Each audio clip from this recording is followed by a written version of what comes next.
नमस्कार। जी की मस्ती में आपका स्वागत है। और कल हम जो पढ़े थे भारतीय संविधान का विकास का संक्षिप्त परिचय पढ़े थे और हम पढ़ लिए थे 1858 का भारत शासन अधिनियम तक हो गया था। और आज हम लोग जो स्टार्ट करने वाले हैं 1861 ईस्वी का भारत परिषद अधिनियम को स्टार्ट करने वाले हैं। लेकिन इसके पहले जो हम पढ़े हैं जरा उसको थोड़ा बहुत संक्षिप्त में हम रिवीजन कर लेते हैं। तो क्या पढ़े थे भारतीय संविधान का विकास के बारे में कि प्लासी की लड़ाई और बक्सर का युद्ध जब अंग्रेजों द्वारा जीत लिया गया तो उस समय उसने क्या किया कि अपने अनुकूल शासन चलाने के लिए मतलब जो नियम बनाए उसी नियम को जो है अपने संविधान में क्या किया, बहुत सारे मतलब फैक्ट लिए गए हैं जिससे भारतीय संविधान का विकास हुआ। तो जिसमें पहला था क्या, रेगुलेटिंग एक्ट 1773 था। तो इस अधिनियम के द्वारा क्या हुआ कि भारत में ईस्ट इंडिया कंपनी के कार्यों को क्या हुआ, नियमित और नियंत्रित करने की दिशा में एक महत्वपूर्ण कार्य हुआ। ठीक है, यानी कि कह सकते हैं कंपनी के शासन पर संसदीय नियंत्रण क्या हो गया, स्थापित हो गया। और दूसरा क्या था कि पहली बार कंपनी के प्रशासनिक और राजनीतिक कार्यों को क्या मिली थी, मान्यता मिली थी। और केंद्रीय प्रशासन की भी क्या हुई थी, नींव पड़ी थी। अब चलिए, और इसके तहत प्रथम गवर्नर जनरल कौन बने थे, वारेन हेस्टिंग्स बने थे रेगुलेटिंग एक्ट 1773 के तहत। इसमें एक चीज़ और भी था कि इसके जो है मतलब कलकत्ता में जो है 1774 ईस्वी में मतलब एक कॉलेज की स्थापना होती है। 1774 में क्या होता है, एक उच्चतम न्यायालय, सॉरी कॉलेज की नहीं, 1774 ईस्वी में उच्चतम न्यायालय की स्थापना होती है कोलकाता में। और इसके एक मुख्य न्यायाधीश होते हैं और 3 अन्य न्यायाधीश होते हैं। तो मुख्य न्यायाधीश कौन होते हैं, सर एलिजा इम्पे होते हैं। और 3 मुख्य न्यायाधीश कौन कौन थे, तो चैम्बर्स थे, लेमिस्टर थे और हाइट थे।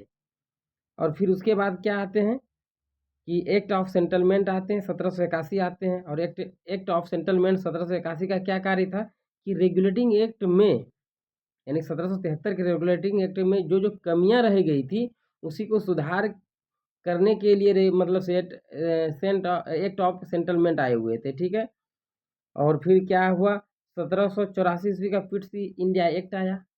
ठीक है, इसमें क्या, बोर्ड ऑफ डायरेक्टर्स और बोर्ड ऑफ कंट्रोल का गठन किया गया। तो बोर्ड ऑफ डायरेक्टर्स में क्या था, डायरेक्टर्स बताए थे किसमें कि व्यापारिक मामलों के लिए था। और बोर्ड ऑफ कंट्रोल किसके लिए था, तो राजनीतिक मामलों के लिए था। ठीक है, और फिर क्या आया, इसमें दोहरे प्रशासन का प्रारंभ भी हुआ था। किसके तहत, 1784 ईस्वी के फिट्स इंडिया के तहत क्या हुआ था, दोहरे प्रशासन का मतलब ये प्रारंभ भी हुआ था। फिर उसके बाद आते हैं 1793 ईस्वी का चार्टर अधिनियम।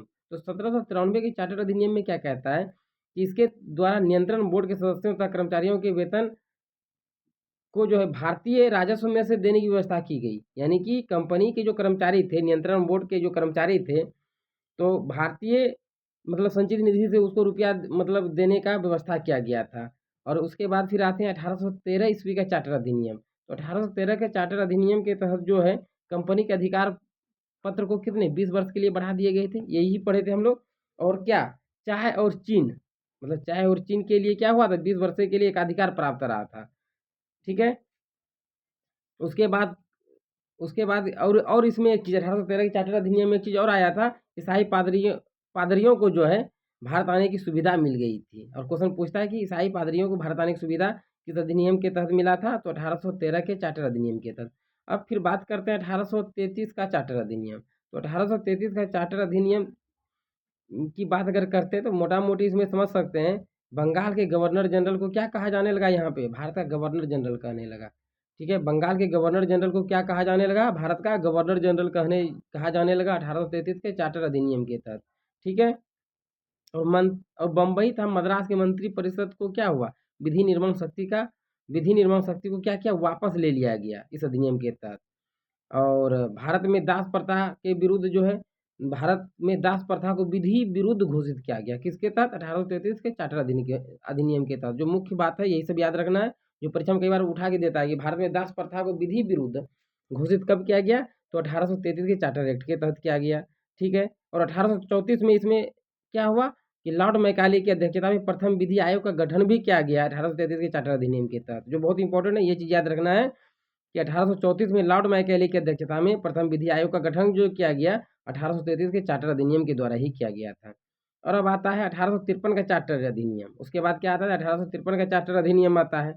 ठीक है, 1853 के चार्टर अधिनियम में क्या हुआ, इसमें नामजदगी का सिद्धांत समाप्त करके जो है महत्वपूर्ण पदों को क्या किया, प्रतियोगी परीक्षा के आधार पर भरने की व्यवस्था की गई। यानी नामजदगी की मतलब राजा का बेटा अब राजा नहीं बनेगा, जो पहले चौकीदार थे चौकीदार का बच्चा अब चौकीदार नहीं बनेगा, लेकिन उसके लिए परीक्षा देकर ही आप आइए वहाँ पे। ठीक है, और फिर इस अधिनियम के द्वारा क्या हुआ, गवर्नर जनरल की परिषद के विधायी एवं प्रशासनिक कार्यों को अलग कर दिया गया और परिषद में क्या हुआ, नए 6 पार्षद जोड़े गए। और बात करते हैं 1858 का भारत शासन अधिनियम की अब। और इसमें क्या, भारत में मंत्री पद की व्यवस्था की गई। मतलब 1858 के भारत शासन अधिनियम के तहत क्या हुआ, भारत में मंत्री पद की भी व्यवस्था की गई इस अधिनियम के तहत। और भारत का शासन कंपनी से लेकर किसको दे दिया गया, ब्रिटिश क्राउन के हाथों में चला गया। जो कंपनी जो पद को पहले संचालित करता था, अब वो डायरेक्ट कौन करते हैं, मतलब कि राजा करते थे, यानी क्राउन करते थे। ठीक है, और मुगल सम्राट के पद को भी क्या कर दिया गया, समाप्त कर दिया गया। मतलब किस अधिनियम के तहत, तो 1858 के चार्टर अधिनियम के तहत कि मुगल सम्राट के पद को क्या कर दिया गया, समाप्त कर दिया गया। और इस अधिनियम के लिए और एक महत्वपूर्ण चीज हुआ कि इस अधिनियम के द्वारा बोर्ड ऑफ डायरेक्टर्स तथा बोर्ड ऑफ कंट्रोल को समाप्त कर दिया गया। बोर्ड ऑफ डायरेक्टर्स और बोर्ड ऑफ कंट्रोल को क्या कर दिया गया, समाप्त कर दिया गया। जो चालू कहाँ पे हुआ था, 1784 का पिट्स इंडिया एक्ट के तहत चालू किया गया था। ठीक है, और इस अधिनियम के तहत जो है भारत के गवर्नर जनरल का नाम बदलकर वायसराय कर दिया गया 1858 का भारत शासन अधिनियम के तहत। ठीक है, ये भी याद रखना है। इस समय के प्रथम गवर्नर जनरल लॉर्ड कैनिंग हुए और अंतिम गवर्नर जनरल एवं प्रथम वायसराय लॉर्ड कैनिंग ही हुए। ठीक है, अब आगे देखते हैं 1861 ईस्वी का भारत परिषद अधिनियम की बात करते हैं। क्या है इस अधिनियम की विशेषता है, पहले हम देख लेते हैं कि गवर्नर जनरल की कार्यकारिणी परिषद का विस्तार किया गया। 1861 का भारत परिषद अधिनियम के तहत क्या हुआ, गवर्नर जनरल की कार्यकारिणी परिषद का विस्तार किया गया।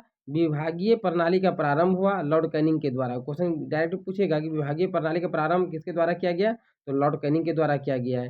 ठीक है, तीसरा क्या हुआ, तीसरा हुआ क्या कि गवर्नर जनरल को पहली बार अध्यादेश जारी करने की शक्ति प्राप्त हो गई। ठीक है, ऐसे अध्यादेश की अवधि मात्र 6 महीने होती थी। चौथा, गवर्नर जनरल को बंगाल, उत्तर पश्चिम सीमा प्रांत और पंजाब में विधान परिषद स्थापित करने की शक्ति की गई। पांचवा, इसके द्वारा कानून बनाने की प्रक्रिया में भारतीय प्रतिनिधियों को शामिल करने की शुरुआत हुई। वायसराय कुछ भारतीयों को विस्तारित परिषद में गैर सरकारी संघ सदस्यों के रूप में नामांकित कर सकता था। तो यह किस अधिनियम के तहत, 1861 का भारत परिषद अधिनियम के तहत ये सब कार्य हुआ। अब नोट में कुछ हम देख लेते हैं कि 1862 ईस्वी में लॉर्ड कैनिंग ने 3 भारतीय, बनारस के राजा, पटियाला के महाराजा और सर दिनकर राव को विधान परिषद में मनोनीत किया था। ठीक है, अब आता है क्या, 1873 का अधिनियम। 1873 का अधिनियम भी बहुत महत्वपूर्ण है। इस अधिनियम द्वारा यह उपबंध किया गया है कि ईस्ट इंडिया कंपनी को किसी भी समय भंग किया जा सकता है। इस अधिनियम के द्वारा यह उपबंध क्या किया गया है कि ईस्ट इंडिया कंपनी को किसी भी समय भंग किया जा सकता है। 1 जनवरी 1884 ईस्वी को ईस्ट इंडिया कंपनी को औपचारिक रूप से क्या किया, भंग कर दिया गया। और क्वेश्चन पूछेगा कि ईस्ट इंडिया कंपनी को औपचारिक रूप से कब भंग कर दिया गया, तो 1 जनवरी 1884 को। और ईस्ट इंडिया कंपनी भारत कब आई थी, तो 1600 ईस्वी में आई थी। ठीक है, अब चलिए शाही उपाधि अधिनियम 1876 की बात करते हैं। तो शाही उपाधि अधिनियम 1876 क्या है, इस अधिनियम द्वारा गवर्नर जनरल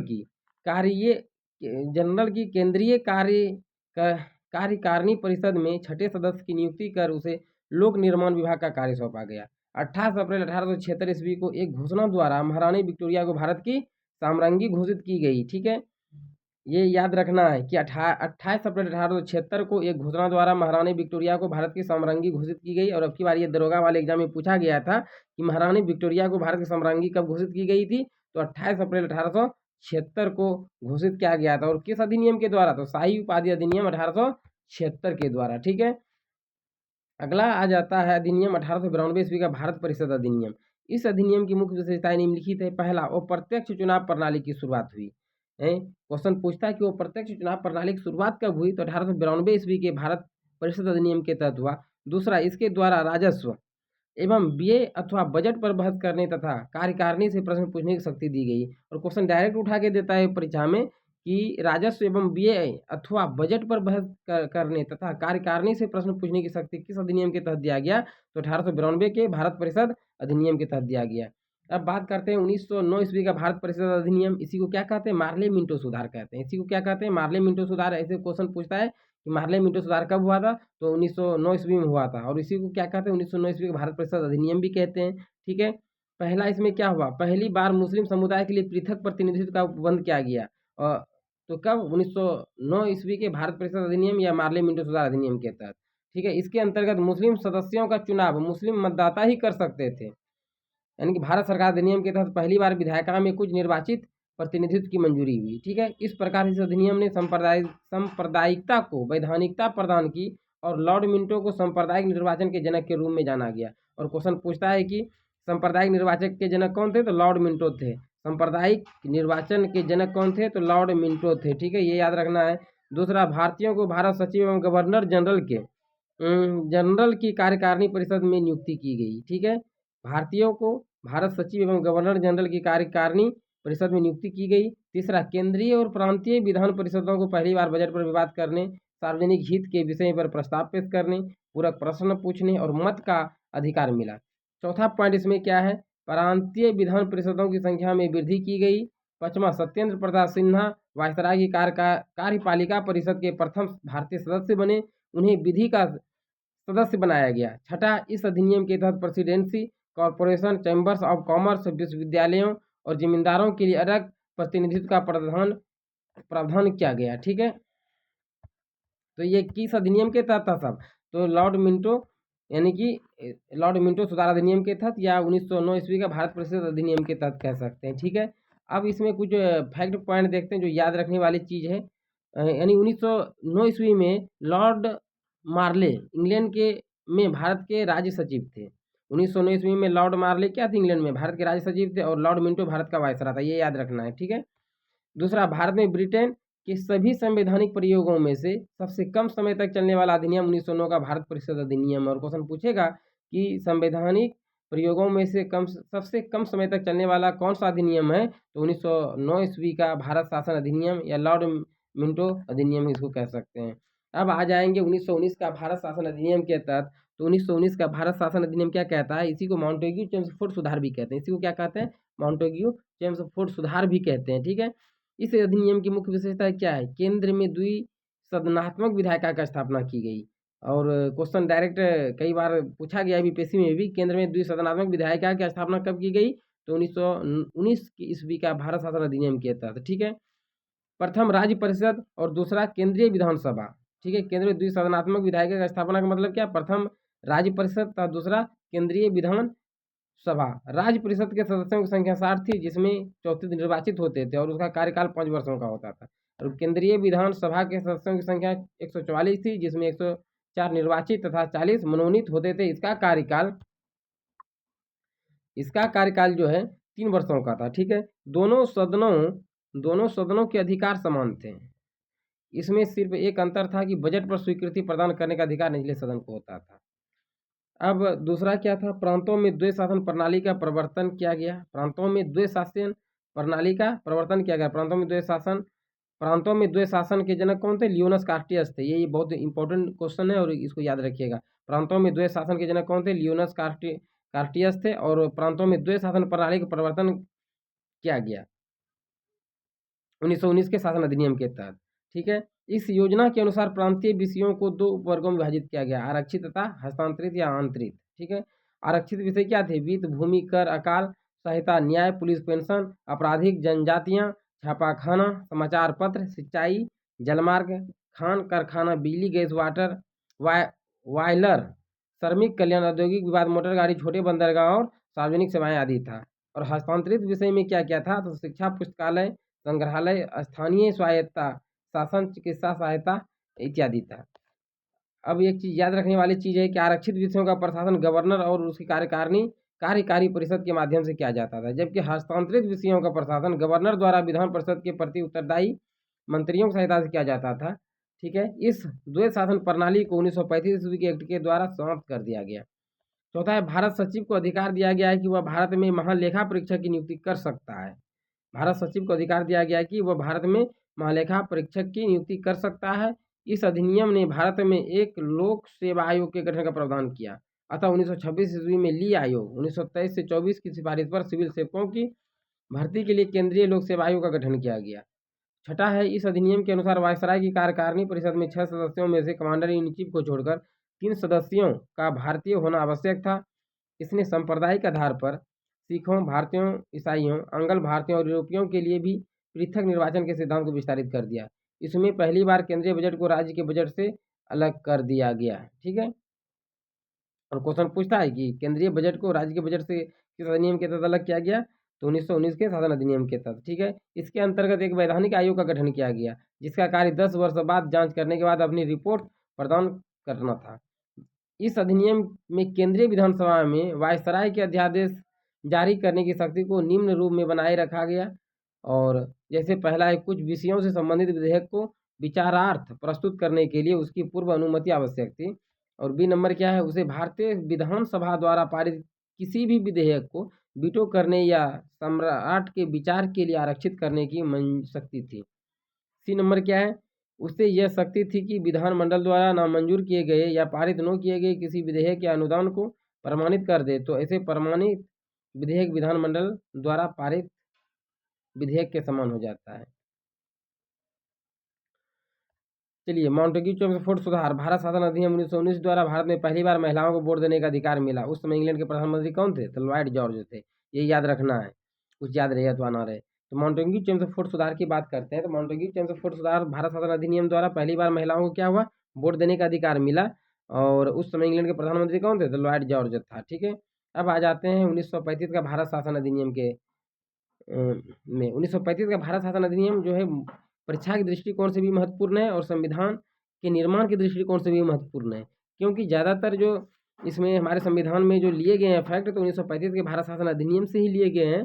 तो यह साइमन कमीशन की रिपोर्ट पर आधारित था। 1935 के भारत शासन अधिनियम किस पर आधारित था, तो साइमन कमीशन की रिपोर्ट पर आधारित था। 1935 के अधिनियम में 321 अनुच्छेद और 10 अनुसूचियाँ थी। 1935 के अधिनियम में 321 अनुच्छेद और 10 अनुसूचियाँ थी। इस अधिनियम की मुख्य विशेषताएं निम्न प्रकार है। पहला, अखिल भारतीय संघ। यह संघ 11 ब्रिटिश प्रांतों, 6 चीफ कमिश्नर, 6 के क्षेत्रों और उन देशी रियासतों से मिलकर बनना था जो स्वेच्छा से संघ में शामिल हो। प्रांतों के लिए संघ में सम्मिलित होना अनिवार्य था, किंतु देशी रियासतों के लिए ऐच्छिक था। यानी कह रहा है क्या, प्रांतों के लिए संघ में सम्मिलित होना अनिवार्य था, किंतु देशी रियासतों के लिए ऐच्छिक था, मतलब उसकी इच्छा पर डिपेंड कर रहा था। देशी रियासतें संघ में सम्मिलित नहीं हुई और प्रस्तावित संघ की स्थापना संबंधी घोषणा पत्र जारी करने का अवसर ही नहीं आया। दूसरा, प्रांतीय स्वायत्ता की बात करते हैं। तो प्रांतीय स्वायत्ता में क्या है, इस अधिनियम के द्वारा प्रांतों में द्वैध शासन व्यवस्था का अंत कर, ठीक है, उन्हें एक स्वतंत्र और स्वशासित संवैधानिक आधार प्रदान किया गया। यानी कि द्वैध शासन व्यवस्था का यहाँ खत्म कर दिया। और आया ही कहाँ पे था, 1919 के भारत शासन अधिनियम में। जो पहले पढ़ा है उसको ध्यान से देखिएगा, ठीक है। तो उन्हें एक स्वतंत्र और स्वशासित संवैधानिक आधार प्रदान किया गया। और तीसरा है केंद्र में द्वैध शासन की स्थापना। केंद्र में द्वैध शासन की स्थापना की बात करते हैं, तो इस अधिनियम में विधायी शक्तियों को केंद्र और प्रांतीय विधानमंडलों के बीच विभाजित किया गया। इसके तहत परिसंघ सूची, प्रांतीय सूची एवं संवर्धित सूची का निर्माण किया गया। यानी कि केंद्र में द्वैध शासन की व्यवस्था की गई 1935 के भारत शासन अधिनियम के तहत। परिसंघ सूची के विषय पर परिसंघ विधानमंडल को विधान बनाने की अनन्य शक्ति थी। इस सूची में विदेशी कार्य, करेंसी और मुद्रा, नौसेना, सेना, वायुसेना, जनगणना जैसे विषय थे। प्रांतीय सूची के विषय पर प्रांतीय विधानमंडलों की अनन्य अधिकारिता थी। यानी इस सूची में वर्णित विषयों पर प्रांतीय विधानमंडल को कानून बनाने का अधिकार था। प्रांतीय सूची के कुछ विषय थे पुलिस, प्रांतीय लोक सेवा और शिक्षा। संवर्धित सूची के विषय पर परिसंघ एवं प्रांतीय विधानमंडल दोनों विधान बनाने के लिए सक्षम थे, यानी नियम बनाने के लिए सक्षम थे। संवर्धित सूची के कुछ विषय थे जैसे क्या, दंड विधि और प्रक्रिया, सिविल प्रक्रिया, विवाह एवं विवाह विच्छेद आदि।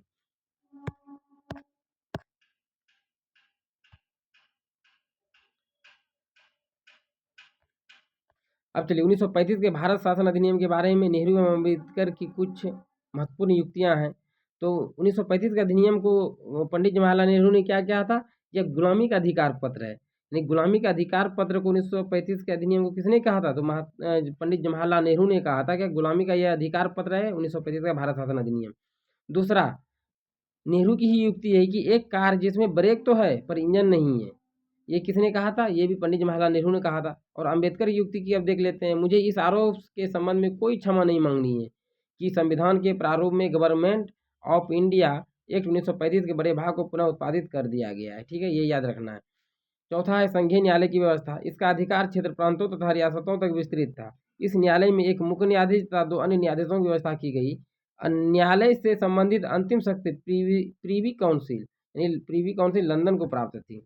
अब ब्रिटिश संसद की सर्वोच्चता की बात करते हैं। 1935 के भारत शासन अधिनियम में क्या था? तो इस अधिनियम में किसी भी प्रकार के परिवर्तन का अधिकार ब्रिटिश संसद के पास ही था। यानी जो भी प्रकार ब्रिटिश संसद की सर्वोच्चता की अगर बात करते हैं, जो भी नियम परिवर्तन या नियम या कानून बनाएंगे तो वो ब्रिटिश संसद ही बनाएंगे। प्रांतीय विधानमंडल और संघीय व्यवस्थापिका इसमें किसी प्रकार का परिवर्तन नहीं कर सकते थे। ठीक है, भारत परिषद का अंत इस अधिनियम के द्वारा भारत परिषद का अंत कर दिया गया। ठीक है, इस अधिनियम के द्वारा क्या हुआ? भारत परिषद का अंत कर दिया गया। सांप्रदायिक निर्वाचन पद्धति का विस्तार की बात करते हैं तो संघीय तथा प्रांतीय व्यवस्थापिकाओं में विभिन्न संप्रदायों को प्रतिनिधित्व देने के लिए सांप्रदायिक निर्वाचन पद्धति को जारी रखा गया और उसका विस्तार दलित जातियों, महिलाओं और मजदूर वर्ग तक किया गया।